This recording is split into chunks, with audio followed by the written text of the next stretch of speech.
the number one fear of Americans is speaking in front of a group, and number 7 is fear of dying. So, as Jerry Seinfeld says, the average American would rather be in the box at the funeral than giving the eulogy.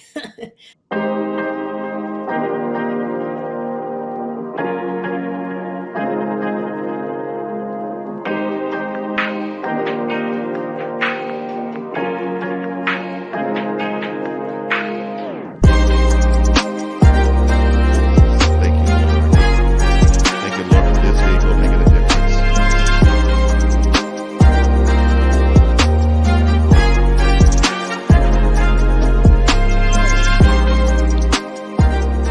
Welcome to Revelations, the place where we communicate truth to power.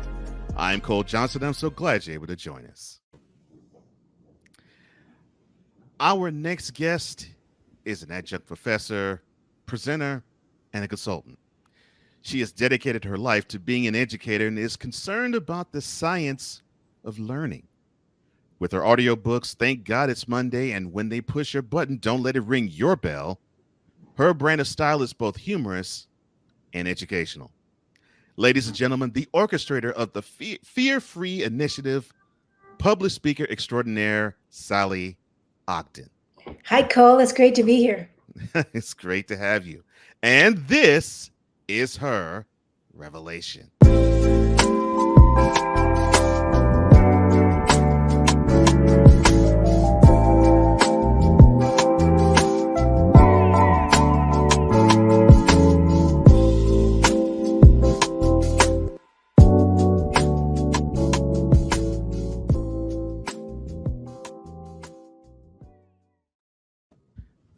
It is a pleasure to have you. I'm so glad that you are aboard Revelations, and hope everything is well with you. Everything's doing great. We have a beautiful day here in Denver. I'd love to hear that. And it's not so bad here in Nashville either. In fact, I love how it looks here. All right. So, since you are a first time guest, and I heard this is actually your first ever podcast that you've been a guest, which I am doubly honored at that. We Pleasure. we love to do what we call open the way, and I think you will do well in opening the way to who you are to all of us.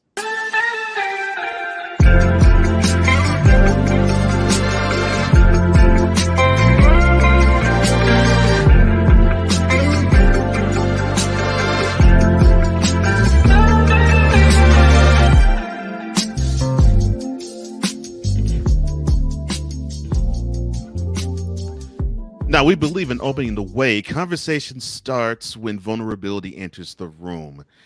And you just said that you are living in Denver now.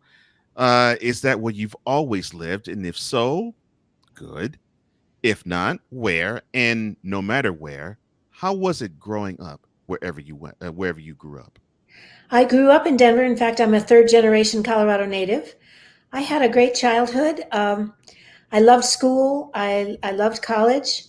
And I was passionate about becoming a teacher. And I started teaching when I was 21 years old. I had my first birthday in the classroom at 21, turning 22. And asked my students how old they thought I was, and they all guessed about 35 to 40. Oh, man. Because they were seventh graders. But so I've lived in Denver all my life. And I taught school for 32 years, 13 years of middle school, 19 years of high school, French, Spanish, and psychology. Oh, wow. No, not only different levels, but wow, different subjects as well. Okay. And we'll definitely get to what you taught, how you taught it, and where you taught a little later. So you were obviously interested in learning. That's obvious. You became an educator. But what were your hobbies growing up? Well, let's see. I love to swim. So I guess my biggest hobby was probably reading. And at the age of 10, I learned how to play bridge, which has become a passion of mine, and I still do. It saved me during COVID. But I did most of the things that young people do in those days. Okay. All right. Well, in being the grandson of a bridge player, I totally understand how that is, and it saved my grandmother's life before and during COVID. Oh, So absolutely. Absolutely. I would marvel at how she would just simply play that game and be so masterful at it. Oh, and yes, it's addictive. Hmm. I was playing one day online and met a woman from France. We chatted and became friends. And when I went to France last summer, I met her. She came to Paris, and we met and had dinner together. Oh man! And that was all from playing bridge online. Wow. Now, fortunately, we're playing in person again, so that's great. Oh, that's good. Awesome. Mhm. You making fast friends does not surprise me. Okay. All right. So, did you actually see yourself as an educator when you were young, or did you see yourself going somewhere else in terms of occupation? Pretty much everyone in my family were teachers. And I think about the age 4, I decided that I wanted to be a teacher. When I was young, my favorite game was playing school. I always knew I was going to be a teacher. The only thing that changed was I majored in art in college, but I fell in love with my French teacher and changed my major to French and then became a French teacher. But I always knew I would teach. Hmm. All right. I won't put you on the spot and speak French because you'll probably be like, okay, she said something I don't know. Oh, Uh, vous pouvez le faire facilement si tu see, voudrais. see, See she's that? yeah. I'm impressed. As I said, and you spoke something I have no idea what you said. So there you go. I also speak Spanish and I'm learning Italian. So, Oh my gosh. So yeah, we're dealing with a multilinguist yeah, educator. love the Okay. languages. Yeah, that is good. That is good. Uh, would you consider yourself a good student in your formative years, or did you consider yourself one that had to learn how to become a better one as you went along? I was a good student, but I was a troublemaker. Well, not vicious or mean, but I was a talker in class. Imagine that. Oh no, And no, I can't imagine that at all. it turned out well for me. But I liked learning. I liked school. My parents were both good learners and believed in education. Mhm. And so, yeah, I always loved school. Yeah, I figured that'd be the case. All right. Although I Okay. had a lot of friends I taught with who were not who were not good students, and Mhm. went on, I think, wanted to become the kinds of teachers that they wish they had had throughout school. So I Oh, don't think it's always true that a good teacher was a good student previously. yeah. That's one of the questions I've always wanted to ask educators. Any teacher that I knew. It's like, okay, so how you were as a student? Because almost every time I would ask that question, they'd say, "Yeah, I don't think I had the appreciation of the vocation until I became it." Right. It's a lot more challenging than it looks at first glance. That's for sure. Oh yeah, yeah. And I married into I married to just so many educators from teachers on up to principals, and they would tell me horror stories. Hmm. So I totally understand how that is. So describe how your parents were in your childhood. Oh wow. Well, my mother was a loving, extraordinary woman who read to me, and she was the quintessential mother. She made fabulous holiday meals. She made all my clothes until I was in 8th grade. She read to me every night.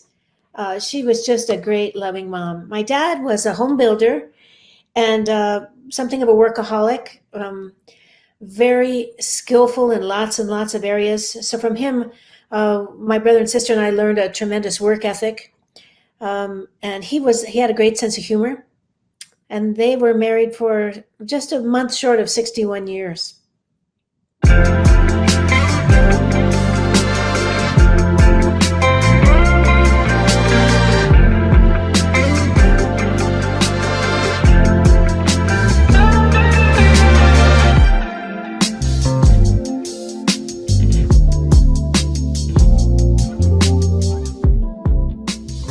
More with Sally Ogden. On the other side, there's a 100% chance of a laugh thunderstorm. Four men with different viewpoints take a movie, show, or documentary and review it Uncensored, unfiltered, uncompromised, with no holds barred. Join BS3, Wilkes, King Doc, and H-Rap B as they take on Hollywood their own way. BS3 Network proudly presents The Forecast, where H-Rap B always predicts, if I owe you something, I ain't got it. And if you need it, get it from God. live every Monday at 8:30 p.m. Central. Check your local listings for your viewing and listening pleasure.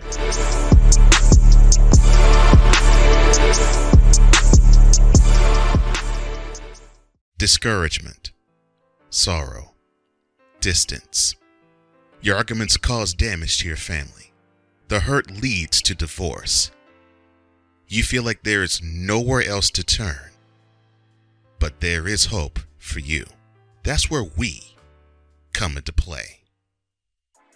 There is an overcomer that lives inside of you, one ready to take on the world as you leap for joy, living in victory. You'll grow to love yourself and others. There's life after divorce, and you can claim it today. Get Over Divorce, where your new story begins here every Thursday on YouTube and Spreaker.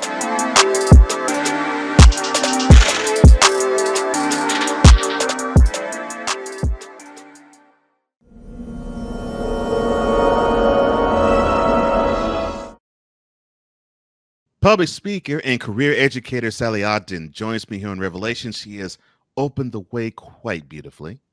And now it is time for us to take across that walk on the bridge to prosperity.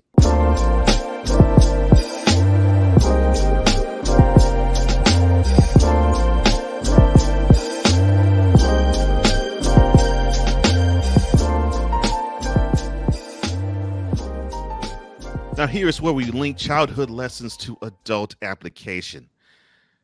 So you said that you love learning and that you were a good student, but a talkative one.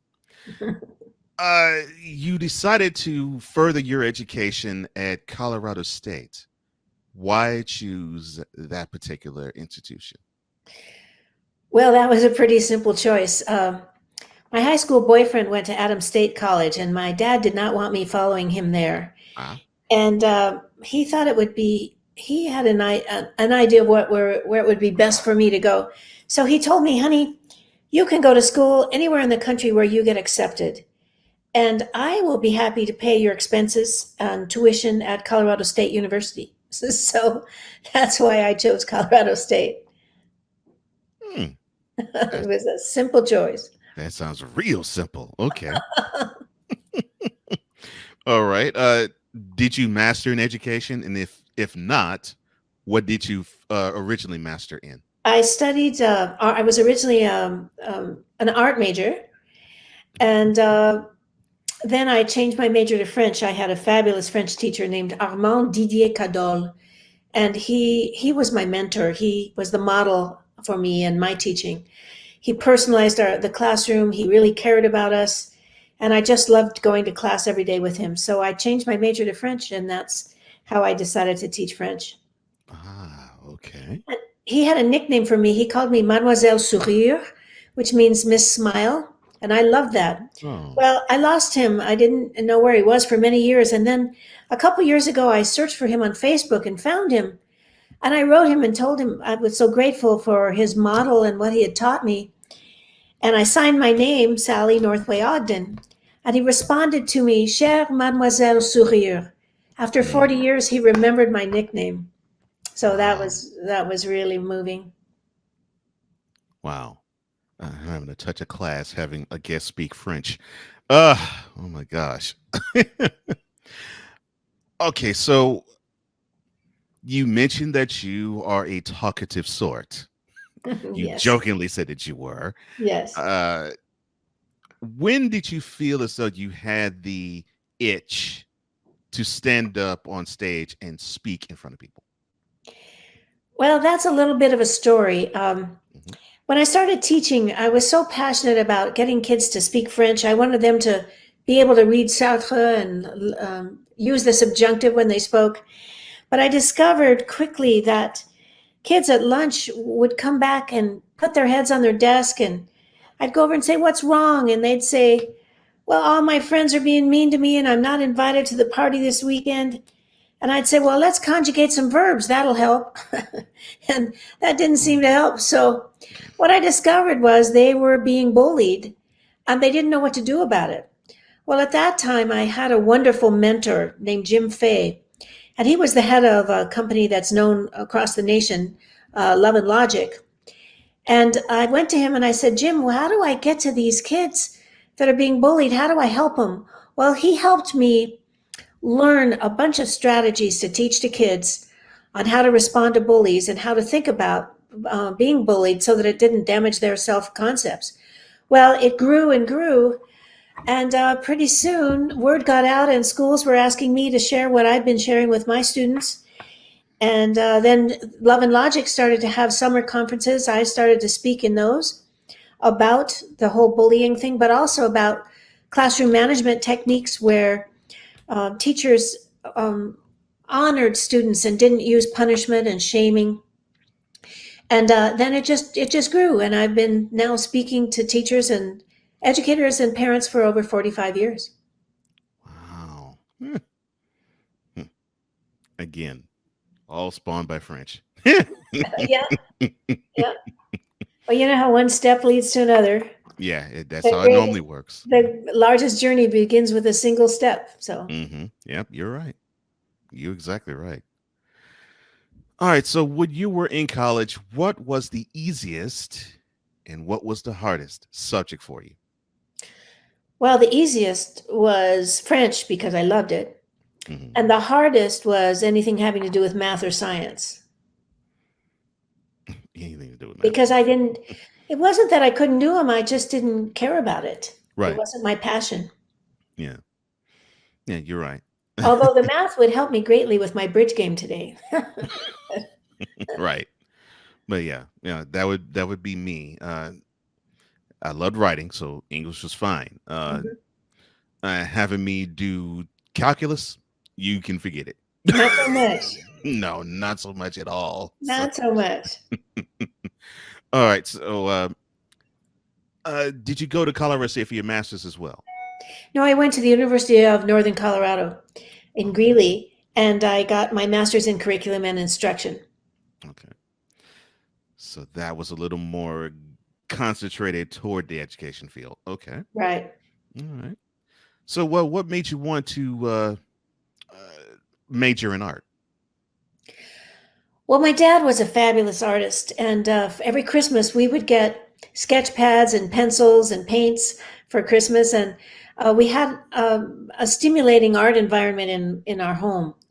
And then throughout school, I took art every year, and I was a pretty good little artist. I still paint and do pen and ink drawings. I still love art, and that was my passion when I entered college. But as I mentioned, one thing led to another, and I just fell in love with my French teacher. And I think that happens to a lot of people. There's one mentor, one person who comes along in your life, and it just changes your direction. And that's what happened for me. But I always used my art in my French classroom or my Spanish classroom. I would draw pictures of vocabulary words and illustrate the vocabulary to hand out to kids. And so, art never leaves you. It's always a part of your life, I believe. Yeah. And I could see that, well, you still are artistic, but you're doing it in a much different fashion. So, yeah, I could totally see how that does not leave you. Okay. It doesn't leave you. All right. Art and music. Yeah. Yeah. Yeah, you're right. Those do not ever leave you. So in undergrad and graduate school, how did you envision yourself as a teacher? Well, I've always been a little arrogant. And so I envisioned that I would be the Colorado Teacher of the Year in no time. And I actually told someone I was going to be the Colorado Teacher of the Year my first year of teaching. And they looked at me like I had three heads. And that was a really super crazy thing to say. But actually 4 years later, I was. So that was some kind of bizarre divine intervention. I don't know. But it also, I think why it happened was it helped me get my teaching career going. I mean, my speaking career. It helped launch my speaking career. Mm. I've had lots of challenges in my life, but the whole teaching arena was never difficult for me. It's something I've always known I wanted to do, and I think I always thought I'd be good at it. And maybe my passion for it and my passion for kids was the thing that made me good at it. Mm. Yeah. Well, you definitely have a passion for it. Just the art of teaching. That's obvious. Okay. See if I'm trying to think of another question I want to ask you, and I had it on the tip of my tongue. Yeah, I do want to ask this. So you said that you got in front of a classroom to teach for the first time at 21. Mm-hmm. So that almost sounds like you were still either an undergraduate student or you just graduated from Colorado State. Just graduated. All right. So how were you able to juggle going to school as a teacher and going to school to pick up your master's at the same time? Boy, I don't know. You just kind of do what you need to do. And I was also at that time running the district's French camp. Jeez. And that was also the same year that the Broncos went to the Super Bowl, and I bought my house. So that was and I met my husband. So that was quite a busy year. But I think sometimes those years of great change are the most invigorating and the most meaningful. Mhm. And somehow, my mother always said, work fits the amount of time allotted it. So, Mhm.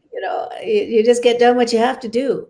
Yeah. But I took a lot of the graduate classes were during the summer, and they had some extension classes here in Denver. So it was relatively easy to do. Okay. All right. 1986. For my master's, yes, that's 1977, 1978. Oh, that's right. I Yeah. forgot. The Broncos did go to the Super Bowl a decade before. You're thinking That's of right. another Bronco Super Bowl, though. Yes, I was. For some That reason, was the first one that we lost Yeah, to Dallas by Dallas. some horrible Yeah. score. So yeah, yeah, yeah, that's right. I totally forgot. Craig Morton. Yeah, that Yeah. wasn't good. Yeah, the year that the Orange Crush was born in '77. I totally forgot about that. Yeah.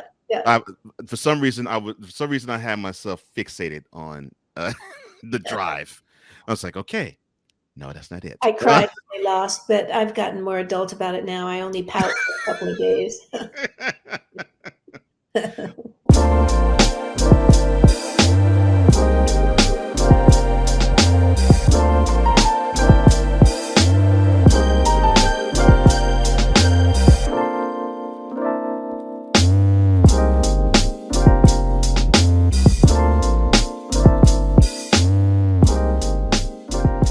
We will return with more Sally Ogden.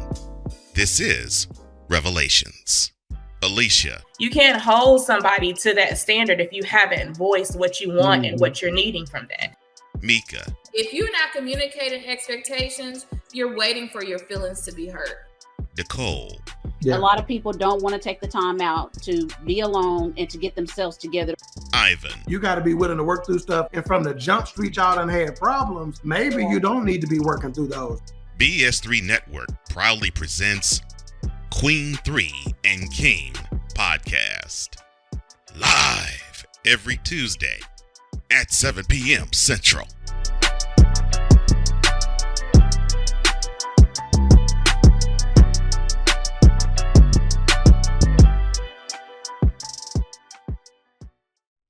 Are you looking for something to do on your lunch break? Well, there's a show on the BS3 Network that has only 4 words to say to you. We ready. We ready.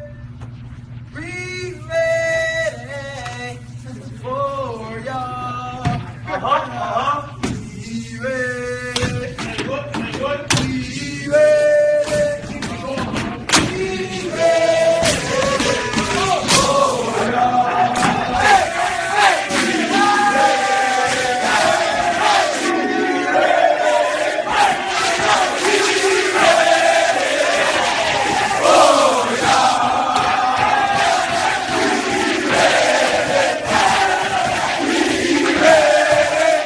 Lunch Break with AJ, powered by JM&E. Live weekdays at noon Central.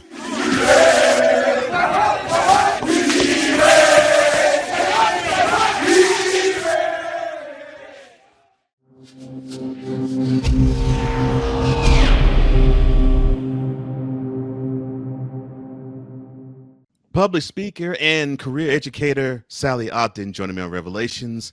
She has opened the way. She has walked across that bridge. She also has educated me that, yes, the Broncos went to Super Bowl first in 1977, not 1986, which is correct. She is correct in that assumption, in that. And now it is time for us to get behind the purpose.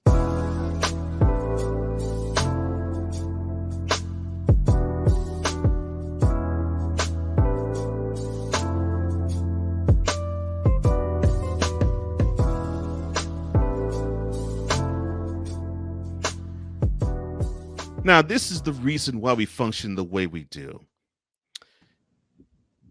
So you get up, you get prepared, and you drive to school and you walk inside the school. Explain how you felt walking into a classroom getting ready to teach for that day. Well, I always loved teaching, and so I was always invigorated. I loved the kids.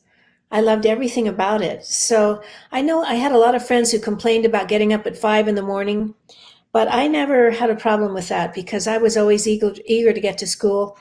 I got a tremendous kick out of the kids, and I really got into their lives, their issues. I did a lot of counseling with them, but frankly, I just enjoyed the heck out of them, and I couldn't wait to get there.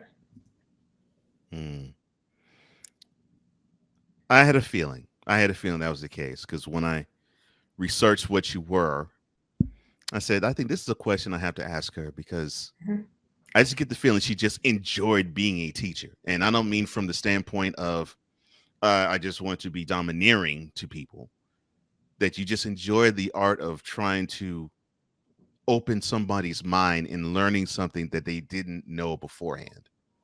And that's exactly right. But also, I taught a subject that was really fun to teach. We could do skits. We sang. I played the piano.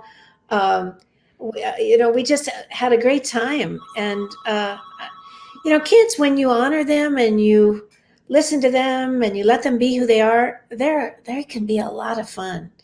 But I think, too, because of the skills I learned with Love and Logic, I was able to handle the classroom well, and so there weren't disruptions and problems that I couldn't handle, and I think that makes a huge difference. I think a lot of teachers struggle with that, and I think it's even more difficult today.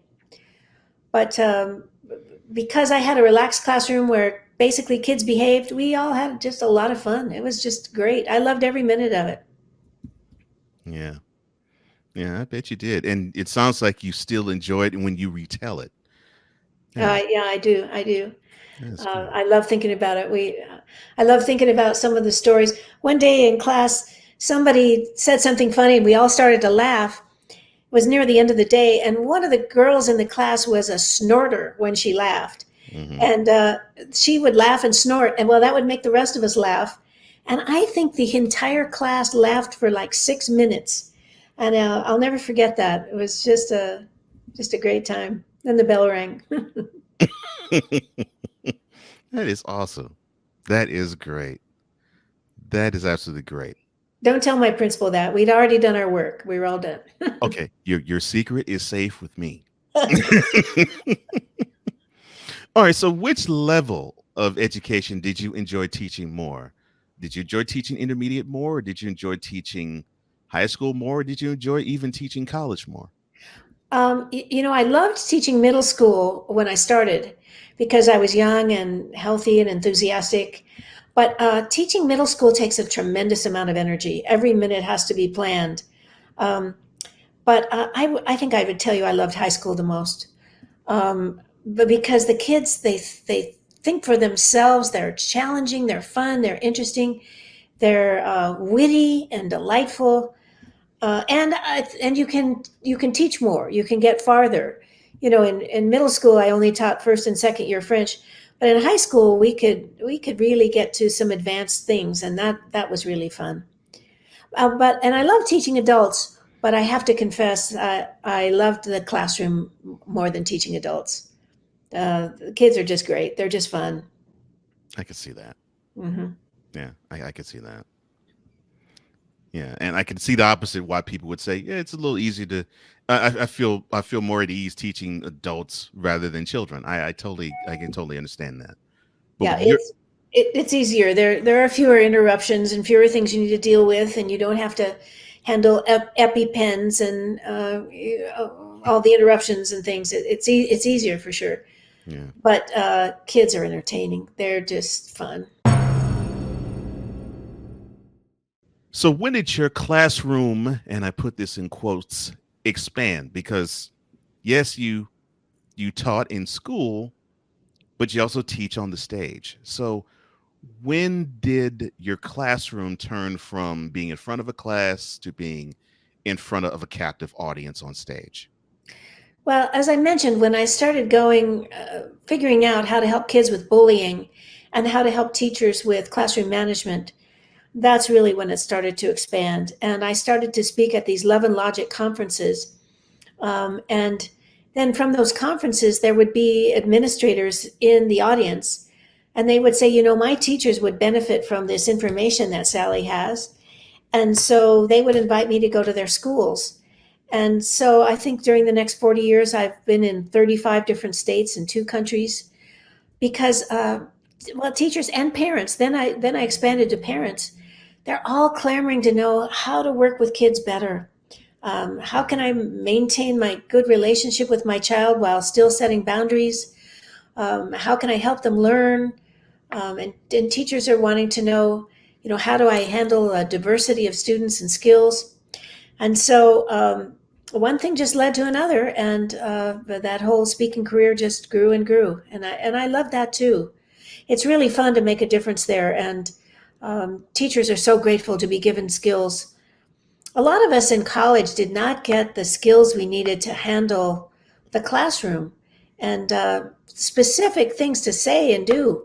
And that's what I learned through Love and Logic, and that's what I started to teach everyone else, and they just gobbled it up, just like I had. Yeah. Yeah. You sound entrepreneurial. It's like you saw a need and you filled it. That's what it sounds like to me. Right, Okay. right. Well, the need was there, and then people just invited me because it filled the need. Yeah. Yeah. Okay. Yeah. Yeah, that was wise of you to do that. Okay. So normally when people do public speaking, they normally do it from a standpoint of they want to promote things like a book they're writing or a career as a talking head. But you actually wanted to still stay in the education realm. So why did you want to become a public speaker and still stay in the education lane? Well, you know, I can't, I don't know. I think that public speaking thing was kind of inborn because when I was 5 years old, I went to my dad's boss's house for Christmas and sang Away in a Manger in front of all the adults at 5. And so and then when I was 12, I emceed the school Christmas program. And in high school, I emceed a lot of the pep rallies. So I think I just kind of had speaking in my bones. And then it never was a great drive for me monetarily. I just wanted to spread the word, and I got so much back from parents and educators that it just kept me going. So later I wrote a book, and I did peddle my book shamelessly at some of my presentations. But my main goal always was just to help teachers and parents. Well, I figured that'd be the case. I mean, sometimes you simply can't just simply stand in front of a stage and speak all of it. Sometimes you have to document it all. So it makes sense that you wrote a book. I totally You know, see. that on the book of lists, it says that the number 1 fear of Americans is speaking in front of a group, and number 7 is fear of dying. So, as Jerry Seinfeld says, the average American would rather be in the box at the funeral than giving the eulogy. But that was never true for me. I always loved speaking. So Yeah, that's great. That's great. And you seem to have a lot of good things to impart, which helps even more. yeah, I think you need to have something to say that people want to hear. Right. Right. Okay. So I guess I'll put you on the spot a little here. Who was the hardest to teach? Children, teachers, or parents? And why? Oh, teachers and parents for sure. Probably teachers are the worst, because I've taught some college classes for graduate work for teachers, and the teachers would come in the summer and say, "Now we don't have to do any papers, do we? And I have to miss 3 or 4 classes. Is that okay?" And they would talk. They would forget their materials. They come in late, do all the things that drove them crazy with their students in their own classrooms. So I would say teachers for sure. But then next would be parents, because parents just, and I get this, but parents just don't want to recognize that there's anything wrong with their kids. So they want to blame the teachers, the administration, society, whatever. So it's really hard to affect change with parents. I think teachers are a little more open for change, but so definitely teachers and parents. Definitely adults are harder to work with, in my opinion. Yeah, I can see that. I can totally see how that would be the case with you. You know, a lot of people say, "Oh my gosh, how did you ever teach middle school students, teenagers?" Well, I loved them, and they are so little 7th graders were so enthusiastic. It was the first time they'd learned any French, and they would hop up and do their skits and speak French, and oh, that was so thrilling. I loved that. But people say, "Well, how could you deal with those teenagers?" And I'd say, well, the thing is, when they come to school, they're on their best behavior. They throw their fits and tantrums at home with you, so I didn't see the bad side of those junior high and middle school kids. Well, most people would rather sit on a bed of scissors than teach middle school kids, but I really loved it. I'm sure that line endeared you to many parents. Oh my gosh.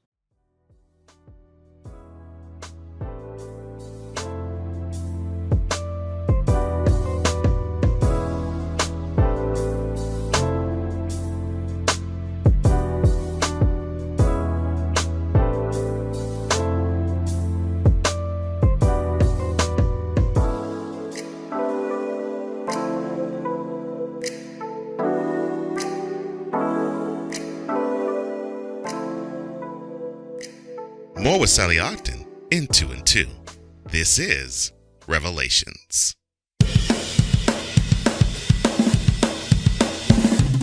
Of course, Steph Curry, Tim Anderson, Jordan Alvarez, and it's caught. Debo Samuel with the catch. Michael Jordan can sense it. The Fro just got the king. BS3 Network. The hottest of hot takes. The coldest of cold hard facts. This is Snowman in the Morning with Cole Johnson. Weekdays at 8 a.m. Eastern. Check your local listings for your viewing and listening pleasure.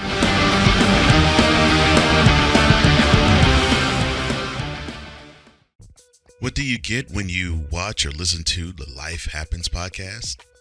Well, I'll let them tell you. Kim and I are both ministers of the gospel, and what Life Happens podcast is a beautiful balance by simply taking our spirituality with real life and merging it together to create a beautiful balance. And that's what we do. BS3 Network proudly presents Life Happens podcast, where Christianity and life intersect. Live every Wednesday at 7 p.m. Central.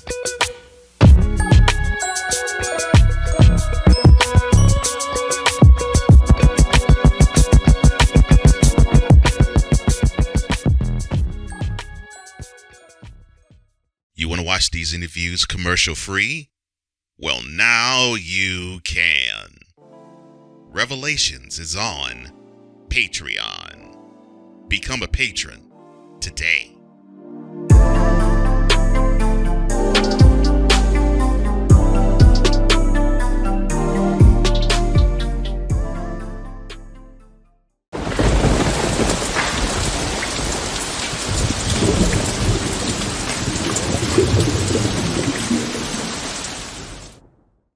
educator, public speaker, and woman of many other talents, a multi-linguist even, Sally Ogden joins me on Revelations. She has opened the way, walked across that bridge. She has given us a reason as to who she is and why she is the way she is. And now it is time for us to bring all of that to light.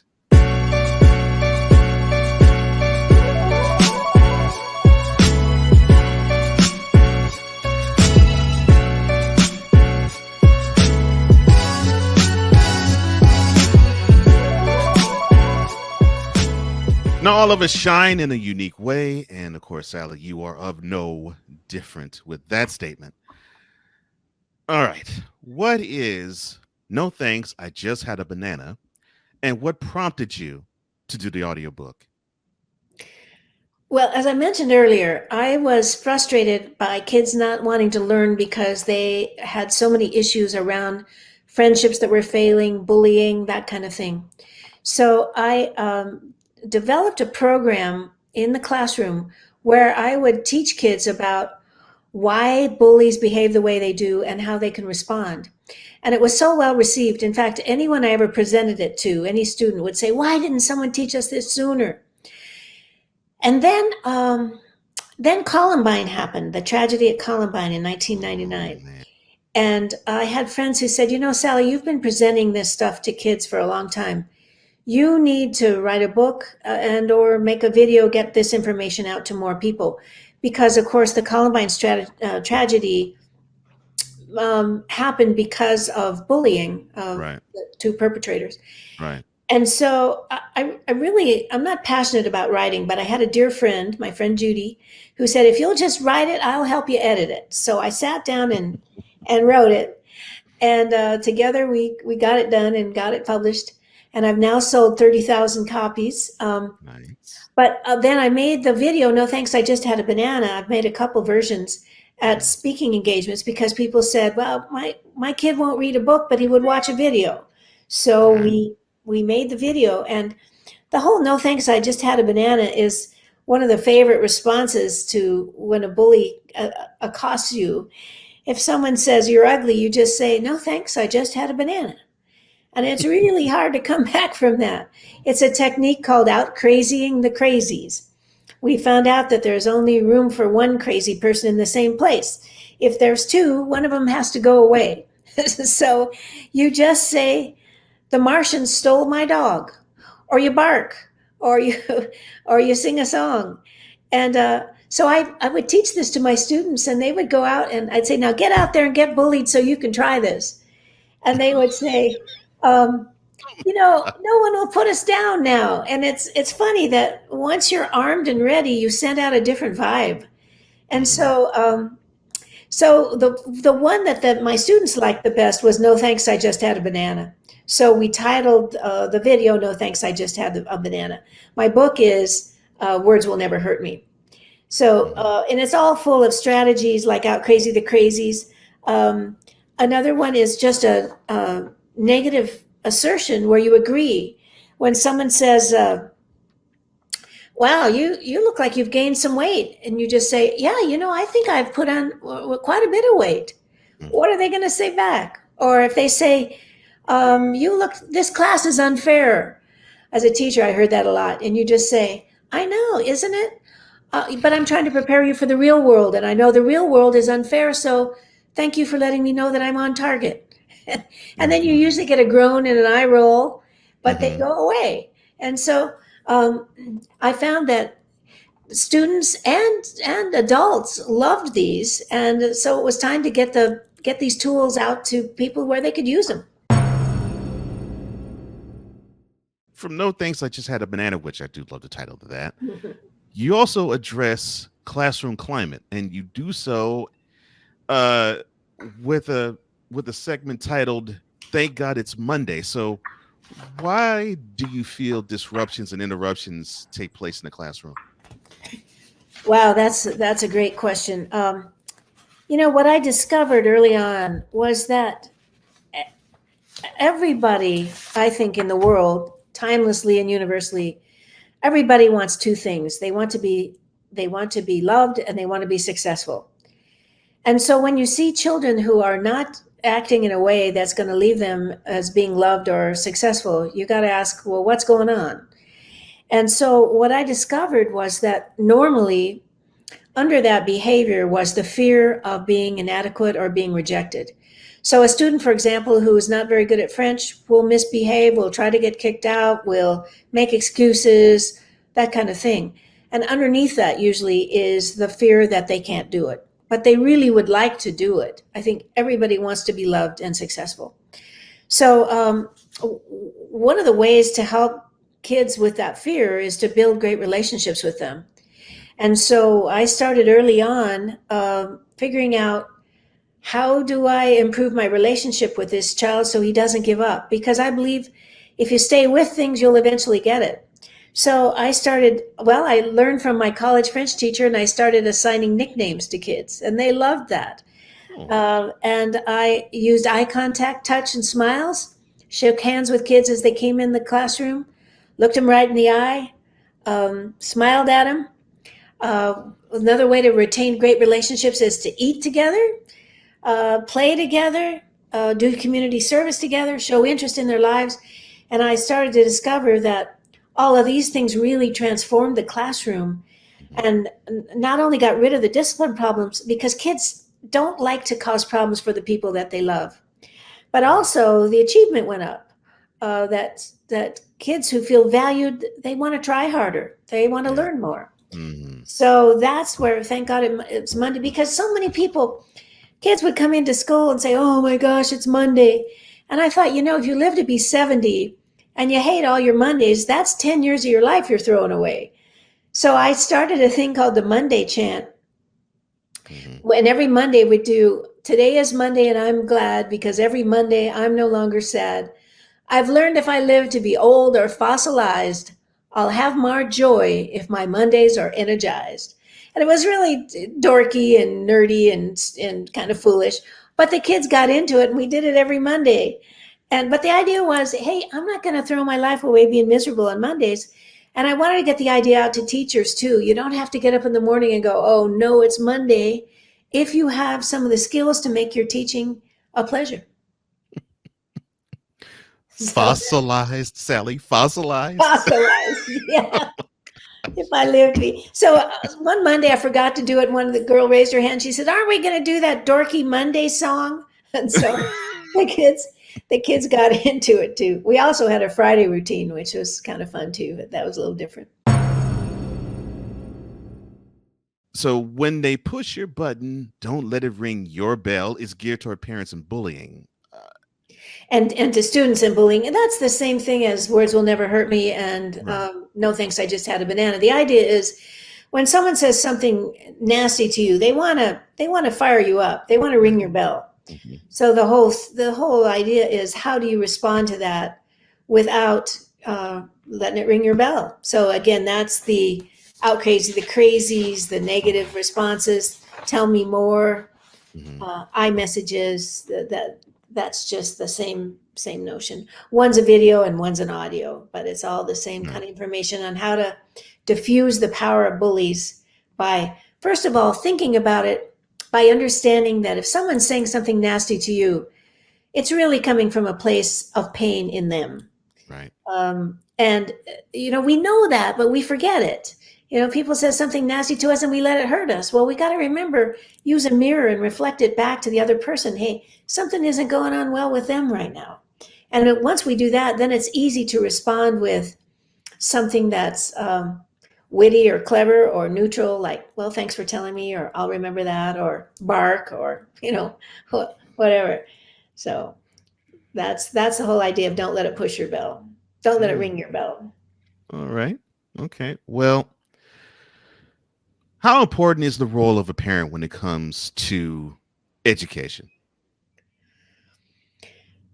Well, it's huge, but I think how we define it is really important. For me, what my parents did was they modeled a love of learning and a tremendous work ethic, and then they let my education be my business. They didn't harass me. They didn't ask me about homework, and it was my deal. And I remember my dad saying, honey, I'm going to love you whether you go to college or make $1 million, or whether you're a happy waitress, or whether you clean houses. You just have to decide what fits for you. But what I see today is that schools, in a lot of cases, have pushed parents to be over-involved with their kids. And what I've discovered is a lot of times that creates resistance in the child. So it's a delicate balance in how adults should be involved. I think they need to be interested, but non-judgmental, and let kids solve their own problems. That's how we get strong in life, is by resolving our own issues. Now, of course, there are times when parents need to get involved if life and limb is in danger and that kind of thing, or if there's a really serious problem. Of course, they need to get involved.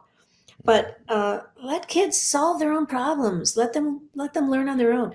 What I found in parent-teacher conferences year after year was the parents of the straight A students would say, and we never say anything to her about her homework. She just comes home and does it. And the kids who were failing the parents would say, I sit him down every night and make him do his homework, and then he doesn't turn it in. And what I discovered is that, these kids, if they're being pushed, they would rather retain their dignity than to make their parents happy. So they'll deliberately not do things to get even with their parents pushing them. Does this make sense, what I'm saying to you? Are you with me? Oh, yeah. Yeah. It makes plenty of sense. Yeah. So I think the schools have there are even some schools who have a report card grade for parents on their report card of how involved the parent is. And I see that as really a mistake. I think parents need to be involved by being interested, by going to their activities, by supporting their kids' interest, but stay out of solving their problems and nagging them. Let that be the kids' deal. See, the great thing about schools is that all the consequences are built in. If you don't learn your 7th grade curriculum, even if you're not held back, you're not going to do so well in 8th grade. But also we have things like summer school. We have things like GEDs. If you don't graduate, there's consequences for things. Let the consequences be the teacher. You as a parent model a love of learning, reading, a great work ethic, and then stay out of it. Show interest in your kid, but stay out of their homework. That's my advice. Well, I think being the educator that you are, I think people need to take you up on said advice. And speaking of taking you up on said advice, your vehicle, Fear Free Ed.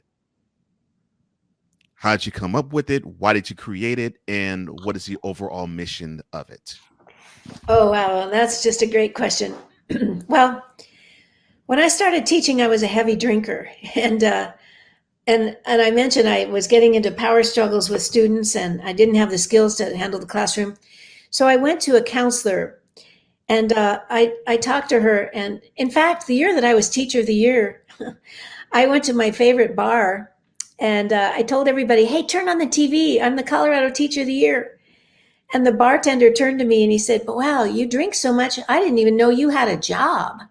Well, so I went to this counselor and I said, I've got these problems. She said, well, you've really only got one problem. It's kind of a biggie, but it's just one. I said, well, what is it? She said, well, you have the fear of being inadequate and being rejected. And what I started to realize was that most of life's problems boil down to the fear of either being inadequate or the fear of being rejected. And we can look at people that are victims, that get angry, that blame, that always have to be in control, that won't take risks. Most of those things go back to that fear of being inadequate or being rejected. And so what I started to realize is that kids who are underachieving in the classroom, kids who are mean to other kids, you can always take it back to that fear. So I wanted to design a classroom in which kids were not afraid. And that's what I share with parents and educators all throughout the country, how to create a home environment or a classroom where kids are not afraid to be inadequate, not afraid to be rejected. So that's how that all happened.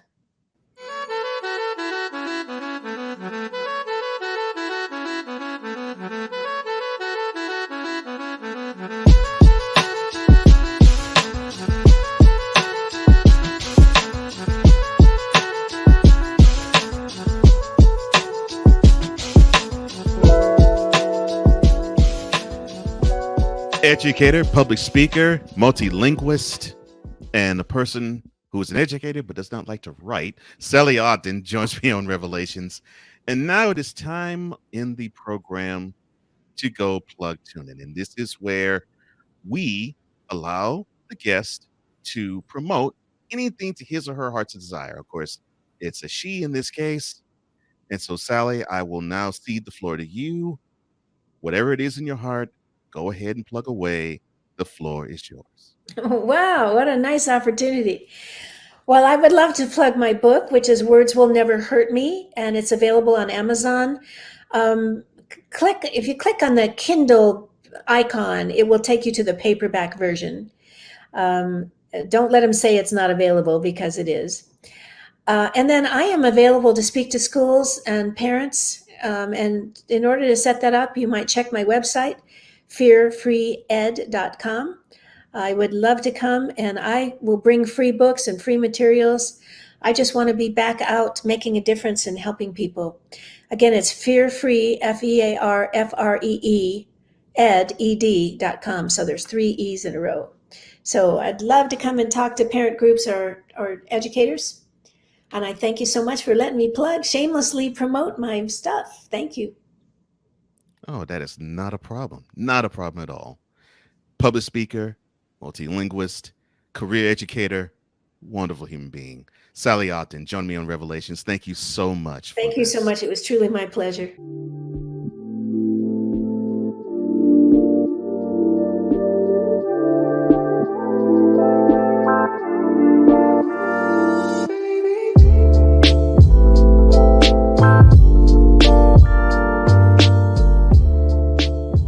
There's something to appreciate about an educator.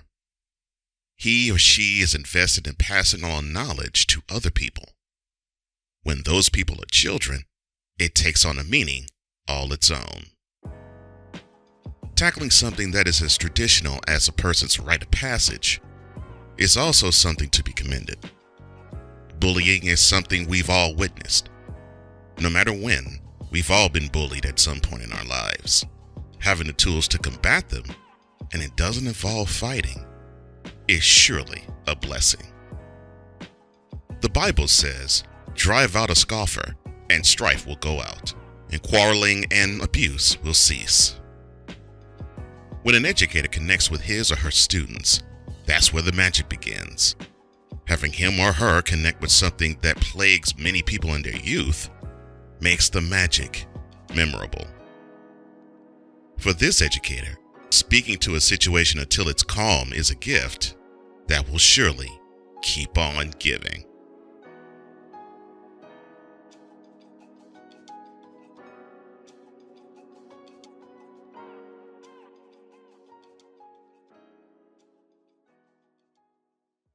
Many thanks to Sally Ogden for giving us her perspective on life. And why don't you join us every Tuesday on YouTube and every Friday on the BS3 network, where you will see a different person being interviewed by yours truly each week. For changing the world one conversation at a time, I'm Cole Johnson, and this has been Revelations.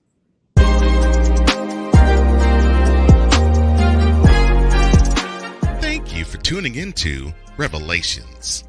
To download this episode, go to Acast and type Revelations. For apparel, go to Spring and type Revelations. Music by Lakey Inspired.